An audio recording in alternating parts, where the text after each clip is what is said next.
Sir ఇంకొకటి sir, ఇప్పుడు మీరన్న విషయాన్ని మనం చూసుకుంటే బ్రదర్ షెఫీ కూడా మీకు తెలిసే ఉంటారు సార్. మంచి మంచి మాటలు మాట్లాడతాడు, మతానికి మంచి వక్త. అయితే ఆయన పాస్టర్ ప్రగడాల ప్రవీణ్ గారు చనిపోయినప్పుడు అయితే నా హృదయం అయితే కలిసివేసిర్రు, నా హృదయం అయితే చెడిపోయింది, నేను చాలా బాధపడుతున్నాను, ఎందుకంటే ఇట్లాంటి సంఘటన అసలు జరగద్దు అట్లా ఇట్లా అన్నోళ్ళు ఇప్పుడు జమ్మూ కాశ్మీర్ లో జరిగిన ముచ్చట మీద మరి ఎందుకు మాట్లాడతలేడు సార్? పోయినసారి అయితే చాలా మాట్లాడిండు, అసలు ఒక క్రిస్టియన్ కు ఇది జరగడం అయితే నేను సహించలేను అది ఇది అన్న నాయకులే కావచ్చు, అది ఇది అన్న బ్రదర్ షెఫీ గారే కావచ్చు.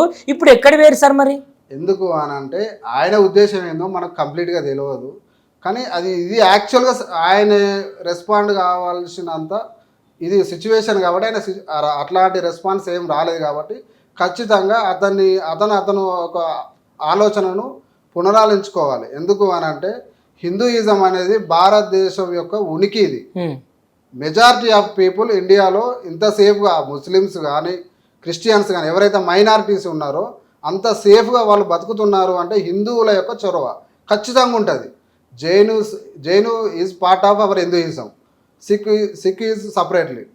ఏదైతే మైనారిటీస్ ఉన్నారో, మైనారిటీస్ ఎవరు, క్రిస్టియన్స్ కానీ ముస్లిమ్స్ కానీ, వీళ్ళు సేఫ్గా ఇంతమంది మెజారిటీ మీరు పాకిస్తాన్కి వెళ్ళండి, హిందువుల యొక్క ఊచకోత అక్కడ ఎట్లా ఉంటుంది, వాళ్ళు సరైన ఫెసిలిటీస్ లేక. బంగ్లాదేశ్కి వెళ్ళండి, మొన్నటి వరకు చూసినాం అటాక్స్ ఎట్లా జరిగినాయి ఏంది అనేది.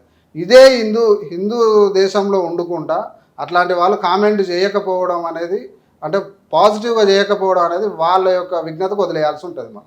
సార్ ఇప్పుడు గతంలో అద్దంకి దయాకర్ గారు మీకైతే ఇప్పుడు ఎమ్మెల్సీగా ఎన్నికైంది కాంగ్రెస్, అద్దంకి దయాకర్ గారు గతంలో ఒక మాట అన్నాడు సార్, పాకిస్తాన్ నువ్వు దూషిస్తున్నావు, నేనెందుకు దూషించాలి, పాకిస్తాన్ అంటే నీకు ఇష్టం ఉండకపోవచ్చు, పాకిస్తాన్ అంటే నాకు ఇష్టం ఉంటుంది కదా అన్న అప్పుడు మాట్లాడిన మాటలు ఇప్పుడు తెరపైకి మళ్ళొకసారి వస్తున్నాయి సార్. నిజానికి ఈ భారతదేశంలో వండుకుంటూ పాకిస్తాన్కు జై జిందాబాద్లు కొట్టే నాయకులే కావచ్చు, ఎమ్మెల్యేలే కావచ్చు, ఎంపీలే కావచ్చు, నిజానికి మన దేశంలో ఉండడము అసలు సమంజసం అంటారా? అసలు ఉండొచ్చా ఉండద్దా? ఇప్పుడు అద్దంకి దయాకర్ రీసెంట్గా ఆయన యొక్క రాజకీయ పరిజ్ఞానం అనేది చాలా లిమిటెడ్ అని నేను అనుకుంటున్నా. అందువల్లనే ఆయన డైరెక్ట్ ఎలక్షన్లో పోటీ చేయకుండా ఎమ్మెల్సీ అనే దాంతో ఏదైనా కూడా ఎమ్మెల్సీ అనే దాంతో పరిమితమై ఆయన యొక్క వాటెవర్ ఆయనకున్న మిడిమిడి జ్ఞానం అనుకోవచ్చు, లేదా ఏదైనా అనుకోవచ్చు, పాకిస్తాన్ జిందాబాదే అదే అందరికీ గత కొన్ని సంవత్సరాలు ages decades together it's coming that Pakistan అనేది మనకి ఎన్నడున్నా కూడా శత్రు దేశమే. మనం అనుకోవడం కాదు, వాళ్ళు చేసే అటాక్స్ దానివల్ల మనం పరిగణించాల్సి ఉంటుంది. అట్లాంటి పాకిస్తాన్ లాంటి ఒక టెర్రరిస్ట్ దేశానికి అతను సపోర్ట్గా మేము సపోర్ట్ చేస్తే ఏమవుతుంది, అదవుతుంది ఇదైతే అతని యొక్క రాజకీయ మిడిమిడి జ్ఞానానికి ఇది ఒక ప్రతీక. సార్ హఫీజ్ సయ్యద్ అనే వ్యక్తి పాకిస్తాన్ దగ్గర ఉన్నటువంటి ఆక్రమిత పాకిస్తాన్లో ఆక్రమిత కాశ్మీర్లో ఒక సభ పెట్టింది సార్. ఆ సభలో ఏమంటున్నాడంటే, మీరు సింధు జలాలను ఆపేస్తే మీ జీవం తీసేస్తాము, మీ జీవము గాలిలో కలిపేస్తాము, అదేవిధంగా సింధు నదిలో పారేది నీళ్లు కాదు, సింధు నదిలో పారేది హిందువుల రక్తమే పారుతుంది, నరేంద్ర మోదీ గారిని మేము అసలుకే ఉండనియము. మరి దీని గురించి ఈ విషయం మీద మీరేమంటారు? అట్లాంటి వాళ్ళ కోసమే భారతదేశం ఇంతకుముందు కూడా బాలాకోట్ ఘటన అనేది మీకు గుర్తుండుంటే, బాలాకోట్ ఘటన అనేది దాంట్లో ఏం జరిగింది, మన ఎవరైతే ఇండియన్ సోల్జర్స్ ఉన్నారో భారత ఆర్మీ యొక్క విభాగం ఏదైతుందో బాలాకోట్ ఘటన అనేది పాకిస్తాన్లో భాగం. అది మనం ఎప్పుడైనా కూడా ఈవెన్ ఇప్పుడు అని కాకుండా ఇంతకుముందు కూడా మనకు ఎప్పుడు వాజ్పేయి గవర్నమెంట్ ఉన్న టైంలో కూడా కార్గిల్ యుద్ధం జరిగింది. మీరు ఒక్కసారి మనం చరిత్రకి వెళ్ళిపోతే కార్గిల్ యుద్ధం జరిగింది. కార్గిల్ యుద్ధంలో కూడా ఫస్ట్ వాజ్పేయి గారు అనేది ఏమిటిది, should not cross the border. మనం ఏదైనా కూడా మనం విత్ ఇన్ బార్డర్లో ఉండి యుద్ధం చేసుకోవాలి, మనం బార్డర్ దాటిపోయి యుద్ధం చేయకూడదు అనేది అప్పటి ప్రధాని వాజ్పేయి గారు ఇచ్చిన అతని యొక్క మాట. అది ఓకే. బాలాకోట్ ఘటన అనేది ఎప్పుడైతే మనం అన్నెసరిగా అవతడి వాడు మనం సెల్ఫ్ డిఫెన్స్లో మనల్ని అటాక్ చేసినప్పుడు ఖచ్చితంగా బార్డర్ అనేది క్రాస్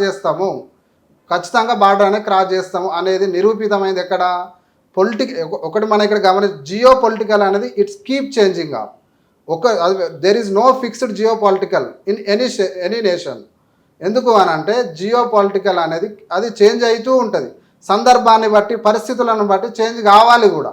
అది ఎక్కడ నిరూపితమైంది, బాలాకోట్ ఘటన జరిగినప్పుడు ఇండియన్ సోల్జర్స్ వెళ్ళి బాలాకోట్కి వెళ్ళి ఏదైతే పాకిస్తాన్ ఉగ్రముఖల ఏదైతే సంస్థానం ఉందో అక్కడికి వెళ్ళి ఓన్లీ ఉగ్రవాదులను మాత్రమే ఏరివేసి మరీ కొట్టేయడం జరిగింది.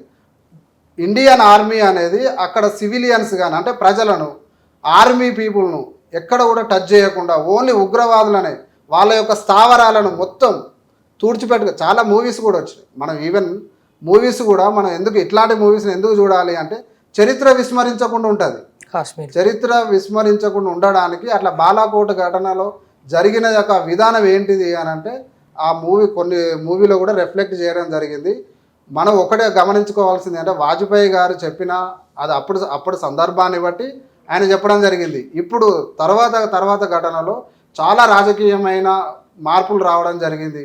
ఒకటి ఏంటంటే జియో పొలిటికల్గా ఇట్ కీప్ చేంజింగ్ అని ఆ బాలాకోట్ ఘటన అనేది మనం చూస్తే అది ఈజీగా మనకు అర్థమవుతుంది.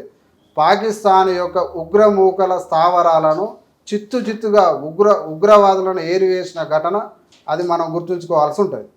సార్ అదేవిధంగా ఇప్పుడు అష్టదిగ్బంధనం చేసి పాకిస్తాన్కు నీళ్లు కానివ్వండి, ఆహారం కానివ్వండి, రవాణా కానివ్వండి, భారతదేశం నుంచి పాకిస్తాన్కు వెళ్లకుండా మొత్తం అష్టదిగ్బంధనం చేసి సైనికులు కూడా ఇప్పుడు బార్డర్ దగ్గర ఉన్నటువంటి సైనికులు సరిపోరు అని చెప్పేసి ఇంకా సైనికుల యొక్క సంఖ్య కూడా పెంచారంట. మరి ఇంత చేసినప్పటికీ మరి పాకిస్తాన్ వాళ్ళు మరి దేహాదులు అనుకుంటూ మళ్ళీ మన దగ్గరికి వచ్చి సంధి కుదుర్చుకునే అవకాశం ఏమైనా ఉన్నదా, లేదంటే తప్పనిసరిగా పాకిస్తాన్కు భారత్కు మధ్య యుద్ధం ఏమైనా జరిగేటువంటి అవకాశాలు కనిపిస్తున్నాయా సార్? ఇప్పుడు ఏదైనా ట్రీటీస్ ఒప్పందాలు ఏవైతే ఉన్నాయో ఒక దేశానికి ఇంకో దేశానికి, అందులో పాకిస్తాన్ ఇండియా లాంటి దేశాలకు మధ్య ఉన్న ఏదైతే ఒప్పందం ఉందో తర్వాత యుద్ధం జరగబోతుంది, ఇవన్నీ ఎర్లీ టు సే అవుతుంది. మనం ఇప్పుడు దాని గురించి మాట్లాడుకోవడం కాదు. ఇప్పుడు ఏదైతే జరుగుతుందో ప్రజలకు కూడా అంత ప్యానిక్ కాకుండా వాళ్ళ భయభ్రాంతులకు టీవీ ఛానల్స్ కానీ ఏదైనా కూడా యూట్యూబ్ ఛానల్, టీవీ ఛానల్, పేపర్లు ఏదైనా కూడా ప్రజలకు భయభ్రాంతులకు గురి చేయకుండా వాళ్ళ యొక్క సొంత మేధావితత్వాన్ని బయట ఎట్లాంటి నెగిటివ్ ఫీలింగ్తో బయటికి రాకుండా ఫస్ట్ ఐకమత్యత ఎట్లా ఉండాలి అనేది అందరూ ఫోకస్ చేయాల్సిన టైం ఇది. ఇంకొకటి ట్రీటీస్ ఒప్పందాలు ఏవైతే ఇంతకుముందు మనకు రీసెంట్గా ప్రకటించడం కూడా జరిగింది 2 days బ్యాక్. ఏమంటే మనకు ఏదైతే అటాక్ జరిగిందో ప్రధాని నరేంద్ర మోడీ గారి గవర్నమెంట్ ఇమీడియట్గా ప్రకటించారు. డిఫెన్స్ మినిస్టర్ గారు క్లియర్గా చెప్పారు, మేము ఖచ్చితంగా కొడతాం కానీ అది టైం తీసుకుంటాం, మా సిద్ధాంతం అయితే ఖచ్చితంగా వాళ్లకు సమాధానం చెప్పి తీరుతాము. ఏదైతే ఉగ్రమూకల యొక్క అటాక్ ఉందో వాళ్ళకు ఖచ్చితంగా సమాధానం అయితే చెప్పి తీరుతాము అనేది అతను చెప్పడం జరిగింది. దాంట్లో భాగంగానే సింధు జలాల యొక్క ఒప్పందం ఏదైతే ఉందో అది రద్దు చేయడం జరిగింది. దాంతో భాగంగానే పాకిస్తాన్ నేషనల్స్ అంటే పాకిస్తాన్ సిటిజన్ ఎవరైతే ఇండియాలో ఉన్నారో ఇమీడియట్గా May 1 ఇప్పుడు కమింగ్ మే అవుతుందో May 1 లోపు అందరినీ వాళ్ళ దేశంకు పంపించడానికి కూడా ఆల్రెడీ సన్నాహాలు మొదలైనవి. దీన్ని బట్టి మనం అర్థం చేసుకోవాల్సింది ఏంది అని అంటే తర్వాత యుద్ధం రాబోతుందా అదంతా ఇప్పుడు మనం మాట్లాడే ఇది సమయం కాదు. ఇప్పుడు మనం చేయాల్సింది ఏంటంటే మన యొక్క irrespective of nation, irrespective of what ever మనం ఇండియాలో ఉన్న ఎవరైతే వివిధ ప్రజలు అంటే మతాలకు irrespective of religion, caste, creed, gender మనం అంతా ఏకమత్యమై మన యొక్క దేశ ఉనికిని చాటాల్సిన సమయం ఇది.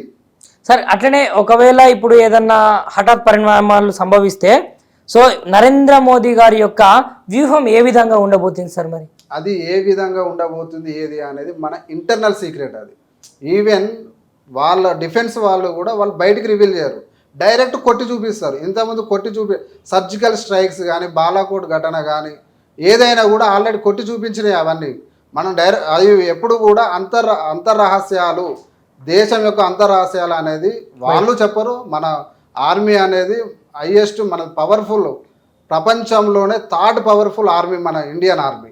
అట్లాంటివి అవి బయటికి రివీల్ చేయరు. అవి ఒకవేళ అట్లాంటిది ఏమన్నా ఉన్నా కూడా మనం వాటి గురించి ఇప్పుడే మాట్లాడుకోవడం అది కరెక్ట్ సమంజసం కాదు. షేర్ చేయరి, లైక్ చేయరి, సబ్స్క్రైబ్ చేయరి, మర్చిపోకుండా గంట సింబల్ అయితే ఒత్తురులా.